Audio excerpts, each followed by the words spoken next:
जब सबने उसका साथ छोड़ दिया, तब भगवान ने उसका हाथ पकड़ा। कहानी है एक लड़के की जिसका नाम था आरव।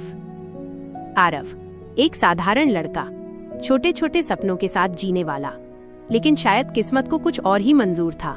शुरुआत में सब ठीक था, घर में खुशियां थीं, दोस्त थे, हंसी थी, लेकिन कहते हैं ना, जिंदगी कभी भी करवट बदल सकती है। एक दिन अचानक उसके पापा की नौकरी चली गई, घर की हालत बिगड़ने लगी, खर्चे बढ़ते गए और उम्मीदें घटती गईं। जो दोस्त हर दिन साथ होते थे, अब धीरे धीरे दूर होने लगे।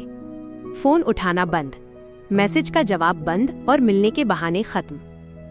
एक दिन जब आरव को सबसे ज्यादा जरूरत थी, उसने अपने सबसे करीबी दोस्त को फोन किया, लेकिन जवाब मिला, भाई अब मैं तेरी मदद नहीं कर सकता।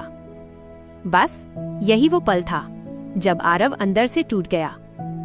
उस रात वो छत पर अकेला बैठा था, आसमान की तरफ देख रहा था और आंखों से आंसू रुक नहीं रहे थे। दिल में बस एक ही सवाल था, भगवान अगर आप हो तो मेरे साथ ऐसा क्यों हो रहा है।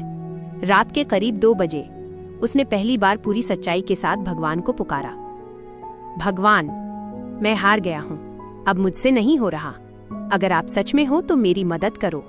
उसने ये शब्द बोले और चुप हो गया, जैसे अब उसके पास कहने के लिए कुछ बचा ही नहीं था।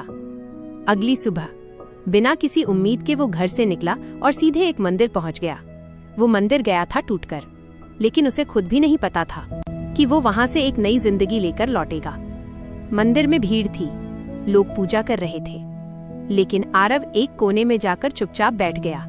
उसने आंखें बंद की और धीरे से कहा, भगवान अब मैं सब कुछ आपके हवाले करता हूँ, मेरे पास अब कुछ भी नहीं बचा। कुछ देर बाद एक बूढ़ा आदमी उसके पास आकर बैठ गया। उसने पूछा, बेटा इतना उदास क्यों हो। पहले तो आरव चुप रहा, लेकिन फिर जैसे उसका दिल भर आया हो, उसने अपनी पूरी कहानी उस अनजान इंसान को बता दी। बूढ़ा आदमी बस मुस्कुराता रहा और फिर धीरे से बोला, जब इंसान के सारे रास्ते बंद हो जाते हैं, तब भगवान उसके लिए नया रास्ता बनाते हैं। बस एक काम करो, हर सुबह उठकर भगवान का नाम लो और मेहनत करना मत छोड़ो। आरव को ये बात बहुत साधारण लगी, लेकिन उसके पास अब खोने के लिए कुछ भी नहीं था। उसने वही करना शुरू किया, हर सुबह भगवान का नाम और पूरे दिल से मेहनत। शुरुआत में कुछ भी नहीं बदला, लेकिन उसने हार नहीं मानी। दिन बीतते गए और धीरे धीरे चीजें बदलने लगीं। एक दिन उसे एक छोटी सी नौकरी मिल गई। वो नौकरी बड़ी नहीं थी, लेकिन उसके लिए उम्मीद की एक किरण थी। उसने और मेहनत की और कुछ